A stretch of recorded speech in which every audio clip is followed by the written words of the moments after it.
நம்முடைய ஆண்டவராகிய இயேசு கிறிஸ்துவின் நாமத்தில் உங்கள் யாவரையும் வாழ்த்துகிறேன். நல்லா இருக்கீங்களா? சுகமா தூங்குனீங்களா? சமாதானத்தோட எழுந்திருக்கீங்களா? தேவனை துதித்து இன்றைய நாளின் காரியங்களை ஆரம்பிச்சிருக்கீங்களா? இல்லை இன்னும் படுக்கையிலே இருக்கீங்களா? எழுந்துருங்க, தேவனுடைய வார்த்தைகளை தியானிக்கலாம். ஜெபத்தோடு பரிசுத்தமுள்ள எங்கள் பிதாவே, மற்றொரு விஷயம் உடைய வார்த்தைகளுக்காக காத்திருக்கிறோம். எங்களுடைய இருதயத்தின் நிலையை அறிந்து நீர் எங்களோடு பேச வேண்டும் என்று கிறிஸ்துவின் நாமத்தில் வேண்டிக் கொள்கிறோம் பிதாவே, ஆமென். எப்பொழுதுமே நம்முடைய இதயம் வேலை செஞ்சுக்கிட்டே இருக்கும். நம்முடைய மூளையும் கூட எதையாவது யோசிச்சுக்கிட்டே இருக்கும் இல்லையா? அநேக வேளைகளில் நம்முடைய யோசனை எல்லாம் நம்மை பத்தினதாவே இருக்கும். அதிகமா உன்னை பற்றி மட்டும்தான் நீ யோசிச்சுக்கிட்டே இருப்ப. வேணும்னா டெஸ்ட் பண்ணி கூட பாருங்க. அதுக்கப்புறம் யாராவது முதலா கவனிங்க,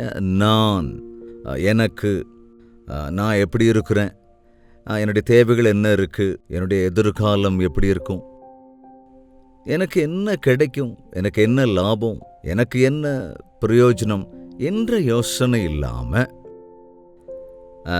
மனிதன் இருப்பதென்பது அசாத்தியம். கண்டிப்பா ஏதோ ஒரு நோக்கம் இருக்கணும். அதை நான் தப்புன்னு சொல்ல வரல. But you must know what you are. நீ என்னவாக இருக்கிறாய் என்பதை நீ அறிந்திருக்க வேண்டும். அநேக வேளைகள்ல நாம அனாவசியமான காரியங்களை தான் யோசிச்சுக்கிட்டே இருப்போம். நம்மை நாமே தாழ்த்தி கொள்ளுகிற மாதிரி. 2 வகையான கூட்டத்தார் இருக்காங்க. சிலர் எப்ப பார்த்தாலும் நான் எதுக்கும் உதவ மாட்டேன், நான் சரியா இல்லை, என்கிட்ட எதுவும் இல்லை, எனக்குன்னு யாரும் இல்லை, என்னால் எந்த உபயோகமும், என்னுடைய வாழ்க்கையில் எந்த பிரயோஜனமும் இல்லைங்கிற யோசனையோடு கூடவே தன்னிடத்தில் இருக்கிற மேலானவைகளை குறித்து ஒரு காலம் யோசிக்காம தன்னிடத்தில் உள்ள குறைகளையும் பாடுகளையும் கஷ்டங்களையும் குறித்து யோசிச்சுக்கிட்டு இதுதான் என்னுடைய வாழ்க்கை, அவ்வளவுதான். இன்னொரு விதத்தில் சொன்னா ஒரு விதமான சேடிஸ்ட் அப்படின்னு கூட சொல்லலாம். ஒரு விதமாக அது சரியாக ட்ரெஸ் பண்ணிக்க கூட ஆசை இருக்காது, யாரு கூடயும் பேசுறதுக்கு, யாரு கூடயும் கலந்துருக்கிறதுக்கு இஷ்டம் இருக்காது, எப்போ பார்த்தாலும் ஒரு இன்ஃபீரியாரிட்டி காம்ப்ளெக்ஸோடையே இருக்கிறது. உங்களில் யார் அப்படி இருக்கீங்களா? இன்னொரு கூட்டத்தாரை பார்த்தீங்கன்னா எப்பவும் அவங்கள பற்றி ரொம்ப பெருசாக நினச்சிக்குவாங்க. நான் பெரிய ஞானி, எனக்கு எல்லாமே தெரியும், நான் எல்லாரை காட்டிலும் நல்லவன், நான் எல்லாரை காட்டிலும் மேலானவன், எனக்கு என்ன, எனக்கு அது இருக்கு, எனக்கு இது இருக்கு என்று இந்த உலக பிரகாரமான தகுதிகளின் அடிப்படையில், படிப்பின் அடிப்படையில், சொத்தின் அடிப்படையில், ஆழ்பலத்தின் அடிப்படையில், அதிகாரத்தின் அடிப்படையில் இப்படியெல்லாம் பெருமைப்பட்டுக்கிட்டு இருக்கிறது. அது அகங்காரம்னு சொல்லுவோம், கர்வம்னு சொல்லுவோம். ஸோ இந்த 2 வகையுமே கூட சரி அல்ல. ஆக்சுவலாக நீ என்னவாக இருக்கிறாய், உன்னுடைய ஸ்தானம் என்ன என்று அறிந்து கொள்ள வேண்டும் என்றால் நமக்கு நாமளே நல்லவங்க அப்படின்னு நினைக்கிறதும் தப்பு. அதே போல் நான் ரொம்ப கெட்டவன், நான் எதுக்கும் வேலைக்காக மாட்டேன் அப்படின்னு நினைக்கிறதும் நல்லதில்லை. தேவனிடத்திலே சென்று கற்றுக்கொள்ள வேண்டும். சிலர்கிட்ட ஒன்றுமே இருக்காது, ஆனால் எல்லாம் இருக்கிற மாதிரி அவங்க நினச்சிக்கிட்டு இருப்பாங்க. ஒரு வசனத்தை நம்ம பார்க்கலாம். கலாத்தியருக்கு எழுதின நிருபம் 6வது அதிகாரம் 3வது வசனம் வாசிக்கிறேன். ஒருவன் தான் ஒன்றுமில்லாதிருந்தும் தன்னை ஒரு பொருட்டென்று எண்ணினால் தன்னைத்தானே வஞ்சிக்கிறவனாவான். ஒன்றுமே இல்லாதவனாயிருந்து தன்னைத்தானே எல்லாம் இருக்கிறவனை போல அவனுக்கு அவனே நினைச்சுக்கிறது, தன்னைத்தானே உயர்த்து கொள்வது, தன்னைத்தானே தன்னை பற்றி பெருமை பாராட்டுறது, அடுத்தவர்கள் நம்மை கண்டு சொல்லுவது, அதுதாங்க உண்மையான நிலைமை. நம்ம பக்கத்திலேயே இருந்து நம்முடைய வாழ்க்கையை நல்லா கவனிக்கிறவங்க தான் நம்மளை பற்றி தெளிவாக சொல்லுவாங்க. ஆனால் அவங்க சொல்றதையும் புறக்கணிச்சிடுற, தேவன் சொல்லுவதை கூட, தேவன் என்ன சொல்கிறார் என்பதை கூட நீ அப்படியே புறக்கணித்து விடுகிறாய். ஒன்றுமில்லாதவர்களை இருந்தும் ஏதோ டம்பா அடிச்சுக்கிட்டு வாழ்கிற வாழ்க்கை நாட்கள்ல அது ஒரு பயங்கரமான அருவருப்பு. பக்கத்தில் ஒரு 10 பேர் இருந்துட்டா தான் ஏதோ பெரிய ஆள் அப்படிங்கிற ஒரு எண்ணம் மனிதர்கள் இன்னைக்கு இருக்குங்க. அல்லது அவர்களுடைய நடையுடை பாவனைகளில் ரொம்ப கம்பீரமாக இருக்கிற மாதிரி அவங்களே அப்படியே வெளியே காமிச்சுக்குவாங்க. ஒரு பெரிய தங்க செயினை கடத்தில் போட்டுக்கிட்டோ, இல்லை ஒரு பெரிய தங்க பிரேஸ்லெட்டை மாட்டிக்கிட்டோ, மீசையெல்லாம் பெருசாக முறுக்கி வச்சுக்கிட்டு என்னங்க பெரிய தைரியசாலிமாக இருப்பாங்க. உள்ளுக்குள்ளே பார்த்தீங்கன்னா உண்மையாகவே அவங்க ரொம்ப கோழையாக இருப்பாங்க. அவருடைய உருவத்தை காண்பித்து பயப்படுத்துவதற்கோ அல்லது வெளியே தங்களை மேதாவியா காண்பிக்கிறதுக்கு அவங்க ரொம்ப முயற்சிப்பாங்களே தவிர உண்மையில அவங்க உள்ளுக்குள்ள எப்படி இருக்காங்களோ அதுதான் அவங்களுடைய உண்மையான குணம். உண்மையை சொல்லணும்னா நம்முடைய வெளித்தோற்றத்தை பார்த்து மனிதர்கள் நமக்கு மரியாதை கொடுத்தாலும் அல்லது நம்மளை தாழ்மையா நினைச்சாலும் அதை பத்தி கூட நாம கண்டுக்க வேண்டிய அவசியம் இல்லை, அதை பத்தி கவலைப்பட வேண்டிய அவசியமும் இல்லை. மனிதனால வெளித்தோற்றத்தை பார்த்துக்கத்தான் முடியுமே தவிர அதனால அந்த வெளித்தோற்றத்தின் அடிப்படையில் தான் உயர்வா நினைப்பான் இல்லை தாழ்மையா பார்ப்பான். பரிசுத்தனான பவுல் ஒரு சாமான்யமான மனிதனாக இருந்தவன். அதாவது அவன் ரொம்ப உயரமானவன் இல்லை, நல்ல பேச்சு திறமை உள்ளவன் இல்லை, அதே போல் இந்த உலக பிரகாரமான ஆடம்பரமான வஸ்திரங்கள் எல்லாம் அவன் அணிகிறவன் அல்ல. பார்க்கறதுக்கு ரொம்ப எளிமையாக இருக்கிறத பார்க்குற அநேகர் அவனை வெறுத்து ஒதுக்குனாங்க. ஆனால் அவன் எவ்வளவு ஸ்ட்ராங்கான மனிதன், எப்பேற்பட்ட ஜபவீரனாய் இருந்தவன், தேவனாலே தெரிந்து கொள்ளப்பட்டு எந்த அளவுக்கு தேவனாலே அவருடைய சித்தத்தினாலே பயன்படுத்தப்பட்டவன். அதனால தான் இன்னைக்கும் கூட அவனை ஏற்றுக்கொள்கிறோம், பின்பற்றுகிறோம், அவனுக்கு மதிப்பு கொடுக்கிறோம். அவனுடைய போதகத்தின் சாரங்களை எல்லாம் நாம் கற்று பவுலை குறித்து மிகவும் பெருமை பாராட்டுகிறோம். எனவே நம்முடைய வெளித்தோற்றத்தின் அடிப்படையிலே மனிதன் கொடுக்கிற மரியாதை உண்மையானதல்ல. நம்மளை பற்றி நாம நினைக்கிறது கூட உண்மை இல்லை. எனவே நம்முடைய உண்மையான நிலைமையை தெரிந்து கொள்வதென்றால் தேவனிடத்துல தான் நம்ம போகணும். நம்முடைய உள்ளந்திரியங்களை பரிசீலிக்கிற ஆண்டவருக்கு முன்பாக நம்மை நாம் பரீட்சித்துக் கொள்ள வேண்டும். அங்கே இருக்க பாருங்க, ஒருவன் தான் ஒன்றுமில்லாதிருந்தும் தன்னை ஒரு பொருட்டென்று எண்ணினால் தன்னைத்தானே வஞ்சிக்கிறவனாவான். அவன் தன் சுய கிரியையை சோதித்து பார்க்க கடவன். அப்பொழுது மற்றவனை பார்க்கும்போது அல்ல, தன்னையே பார்க்கும்போது மேன்மை பாராட்ட அவனுக்கு இடம் உண்டாகும். நாம் செய்கிற பணியின் அடிப்படையில் தான், நம்முடைய கிரியைகளின் அடிப்படையில் தான், நம்முடைய வார்த்தைகளின் அடிப்படையில் தான் நம்முடைய நடத்தை வெளியே அறியப்படுகிறது. நாம் எவ்வளவு மதிப்பை உடையவர்கள், நாம் எவ்வளவு மரியாதைக்குரியவர்கள், எவ்வளவு அன்புக்குரியவர்கள், எந்த அளவுக்கு நீதிக்குரியவர்கள் என்பது நாம் செய்கிற கிரியைகளின் அடிப்படையில் தான், நம்முடைய பேசுகிற வார்த்தைகளின் அடிப்படையில் தான் வெளியே தெரியும். அதனால தான் நம்மளை நாமளே பரிசோதிக்கணும். நான் என்ன பேசுகிறேன், காலையில் எழுந்தவுடனே என்ன பேசுகிறேன், எப்படியெல்லாம் நடந்துக்கிறேன், என்னுடைய நடையுடை பாவனை எப்படி இருக்குது, நான் பிறரை எப்படி மதிக்கிறேன் அல்லது பிறரை வெறுக்கிறேன், அல்லது குற்றம் சுமத்துறனா, பிறர் மேல விமர்சனம் செய்யறனா, அல்லது பிறருக்குள்ள இருக்கிற நல்ல குணங்களை அறிந்து ஏற்றுக்கொள்கிறேனா, அவர்களை மதிக்கிறேனா என்பதையெல்லாம் நம்ம நாமளே பரிசோதிச்சுக்கிட்டா நம்முடைய சுபாவம் என்ன என்பது நமக்கே தாராளமாக தெரிஞ்சிடும். சில பேர் எப்போதும் விமர்சனம் பண்ணிக்கிட்டே இருப்பாங்க, பிறரை சுட்டி காட்டி குற்றம் சொல்லிக்கிட்டே தான் இருப்பாங்க. தங்களுடைய காரியம் வரும்போது மட்டும் தாங்க ரொம்ப நல்லவங்க அப்படிங்கிற மாதிரி தங்களை தாங்களே ரொம்ப அப்படியே உயர்த்திக்கிட்டே இருப்பாங்க. அப்படிப்பட்ட பயங்கரமான நடத்தை தான் நம்மை தேவனுக்கு தூரமாகும்படி, ஆவிக்குரிய பிரகாரமாய் பலவீனமாகும்படி செய்து விடுகிறது. பிசாசினாலே தூண்டப்படுகிறவர்களுடைய நிலைமை அப்படிதாங்க இருக்கும். அதே நேரம் நம்ம ஆண்டவருக்குள் நம்முடைய நிலைமையை, இருதயத்தை பரிசீலித்து கொண்டால் அப்பொழுது நம்முடைய நிலைமை தெரியும். இன்னொரு வசனத்தை பார்க்கலாம். கொரிந்தியருக்கு எழுதின 1 நிருபம் 3 அதிகாரம் 18 வசனத்திலே பார்ப்போம் என்றால், ஒருவனும் தன்னைத்தானே வஞ்சியாதிருப்பானாக. இவ்வுலகத்திலே உங்களில் ஒருவன் தன்னை ஞானி என்று எண்ணினால் அவன் ஞானியாகும்படிக்கு பைத்தியக்காரன் ஆகக்கடவன். ஒருவன் எனக்கு எல்லாமே தெரியும், நான் ஒரு பெரிய ஞானி அப்படின்னு நினைச்சுக்கிட்டான்னா அவன் பைத்தியக்காரன் ஆவானா? என்னங்க, உண்மையா எல்லாம் தெரியும்னு சொல்றவன் ஞானின்னு நினைக்கிறீங்களா? அல்லது எத்தனையோ விஷயங்களை தெரிந்திருந்தும் இன்னும் தெரிஞ்சுக்க நிறைய இருக்குன்னு நினைக்கிறவன் ஞானின்னு நினைக்கிறீங்களா? நான் எப்போதும் எல்லாருக்கும் சொல்றவனாதான் இருப்பேன் அப்படின்னு நினைக்கிறவன் ஞானியா? நான் சொல்லுகிறவைகளை சொல்லுகிறேன், ஆனால் நானும் கேட்க வேண்டியவைகள் எத்தனையோ இருக்கு, கற்றுக்கொள்ள வேண்டியவைகள் எவ்வளவோ இருக்கு என்ற மனதுடையவன் உண்மையான ஞானியா இருக்கிறானா? யாராக இருந்தாலும் தங்களுடைய வாழ்க்கையில அநேக விஷயங்களை கற்றுக்கொள்ள வேண்டியது இருக்கு. சிலர் சில துறைகளில் கைதேர்ந்தவங்களா இருப்பாங்க, சில காரியங்களில் ரொம்ப அனுபவமிக்கவங்களா இருப்பாங்க. ஆனால் நம்ம சில நேரங்களில் சின்ன பிள்ளைங்க கிட்ட இருந்து கூட கற்றுக்கொள்ள வேண்டிய விஷயங்கள் எவ்வளவோ இருக்கு. இந்த காலத்து யங்ஸ்டர்ஸ் கிட்ட கற்றுக்கொள்ள வேண்டிய டெக்னாலஜிஸ் எவ்வளவோ இருக்கு இல்லையா? ஆனால் அன்றைய தேவ மனிதர்களுடைய அனுபவங்களை அறிந்து அந்த தியாகத்தை, அந்த அர்ப்பணிப்பை, அதேபோல் அவர்களுடைய விசுவாசத்தை குறித்து கேட்டு கற்க வேண்டிய விஷயங்கள் எவ்வளவோ இருக்குதுங்க. எல்லாவற்றிலும் நான் தான் கைதேர்ந்தவன் என்று நினைக்கிறவன், நான் ஞானி என்று நினைக்கிறவன் உண்மையிலே பைத்தியக்காரன். தன்னுடைய உண்மையான நிலையை அறியும் போதுதான் தான் உணர்ந்து கொள்ளுவான். பவுல் பக்தன் என்ன சொல்றான்? இன்னொரு முறை கூட இன்னொரு வசனத்தை பார்க்கலாம். அது கொரிந்தியருக்கு எழுதின நிருபம் 2வது நிருபத்துல 6வது அதிகாரம் 10வது வசனம். துக்கப்படுகிறவர்கள் எண்ணப்பட்டாலும் சந்தோஷப்படுகிறவர்களாகவும், ஒன்றுமில்லாதவர்கள் எண்ணப்பட்டாலும் சகலத்தை உடையவர்களாகவும்.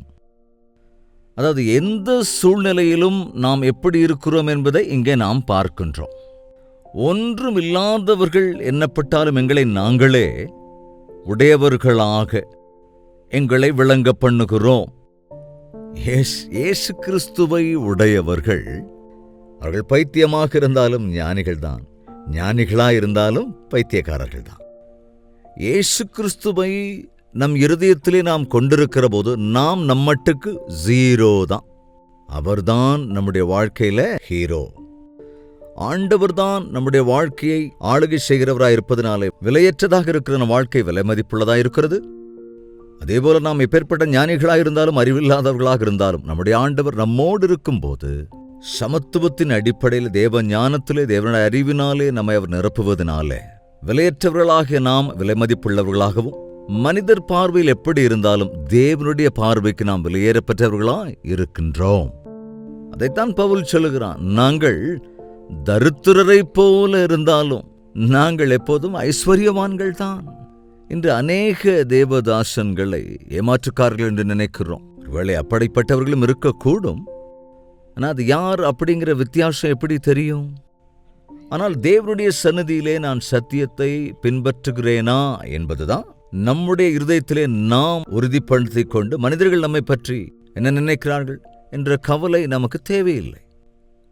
அறியப்படாதவர்கள் எண்ணப்பட்டாலும் நன்றாய் அறியப்பட்டவர்களாகவும். உண்மையில் தேவனுடைய பிள்ளைகள் தேவனுடைய பிள்ளைகளுக்கு மாத்திரமே தெரியுங்க. அவங்களுக்கு மட்டும்தான் தேவ மனிதனுடைய மதிப்பு தெரியும், மரியாதை தெரியும். உலகத்தில் இருக்கிறவங்களுக்கு சாதாரண மனிதனா தான் தெரியும். இவ்வளவு பேர் இருக்கிற இவ்வளவு பெரிய இந்த உலகத்துல நீ ஸ்டேஜ் மேல இருக்கும்போதோ சர்ச்சில் இருக்கும்போதோ நீ தேவனுடைய பிள்ளை என்று தெரியும். ஆனால் வீதியில் இருக்கிற போது, எல்லாரோடும் சேர்ந்து நடக்கிற போது, எல்லோரோடும் சேர்ந்து வாழ்கிற போது உனக்குள்ள இருக்கிற தனித்துவத்தை யாரால் பார்க்க முடியும்? யாரால் அறிந்து கொள்ள முடியும்? வெளியரங்கமா உன்னை பார்க்க முடியும். ஆனால் உள்ளுக்குள்ள நீ எப்பேற்பட்டவன் என்பதை கண்டுபிடிக்க முடியாதவர்களா தானே மனிதன் இருக்க முடியும். ஆனால் உலகத்திற்கு தெரியாவிட்டாலும் தேவனுக்கு மிக நன்றாய் தெரியும்.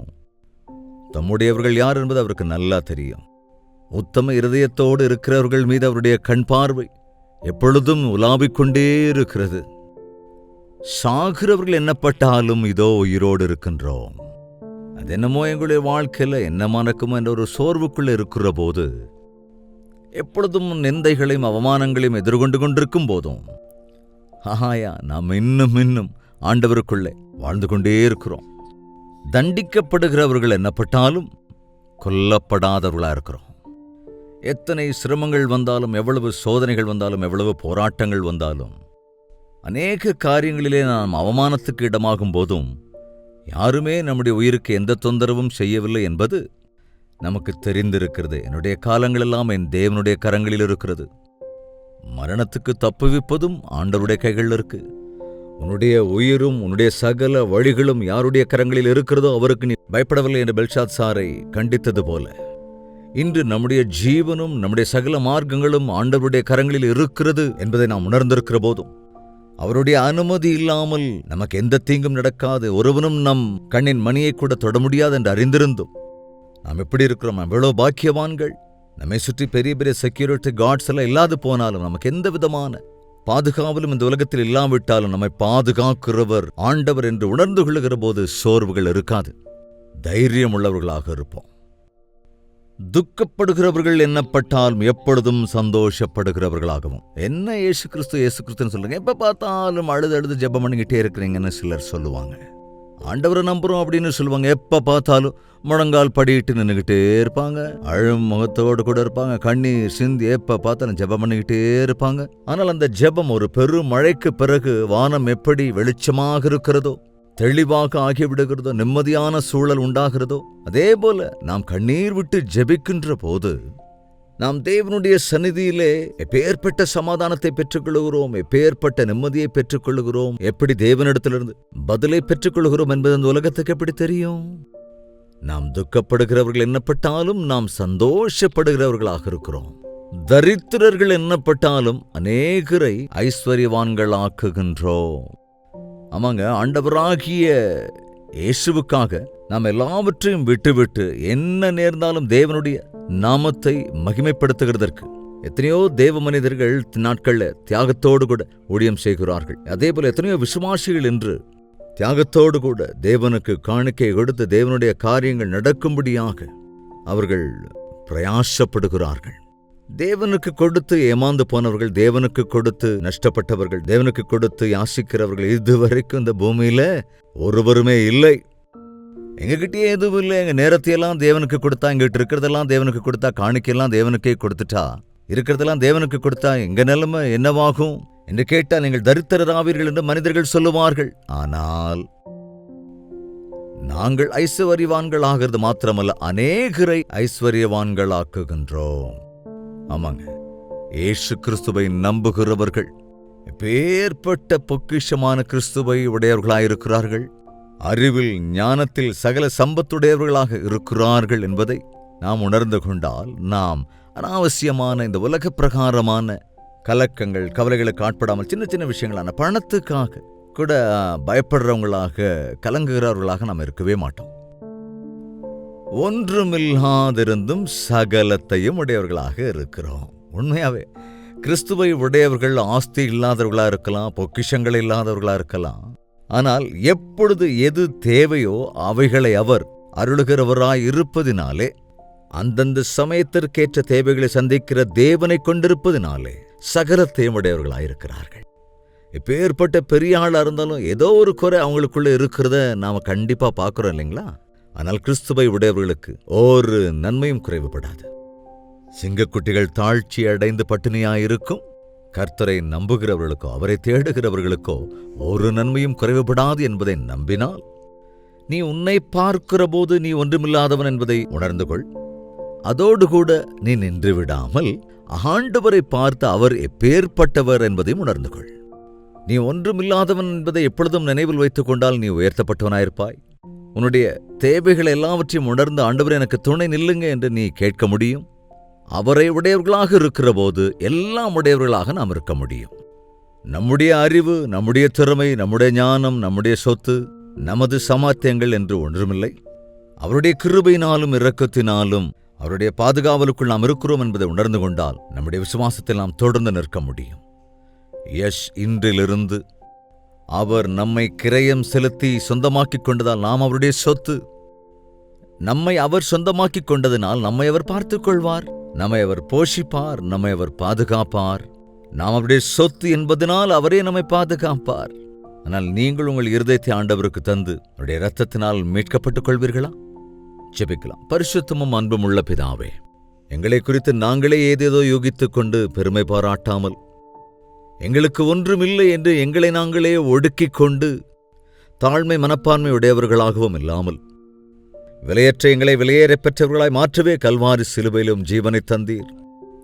எங்களை உம்முடைய சொந்தமாக்கி எங்களை பாதுகாக்க வேண்டுமென்று, உம்முடைய ராஜ்யத்தின் வாரிசுகளாக்க வேண்டுமென்று, உம்முடைய சிங்காசனம் தன்னடியில் அமர வைக்க வேண்டுமென்று எங்களுக்காக நீர் செய்த சிலுவை தியாகத்திலே நாங்கள் விசுவாசித்து, நான் ஒன்றுமில்லாதவன், ஆனால் என் ஆண்டவர் என்னோடு இருந்தால் என்னை போன்ற பெரியவன், என்னை போன்ற பாக்கியவான் வேறொருவன் இல்லை என்று உமக்குள் சந்தோஷப்படுவதற்கு எங்கள் ஒவ்வொருவருக்கும் கிருபையிட வேண்டும் என்று கிறிஸ்துவின் நாமத்தில் வேண்டிக் கொள்கிறோம் பிதாவே, ஆமேன்.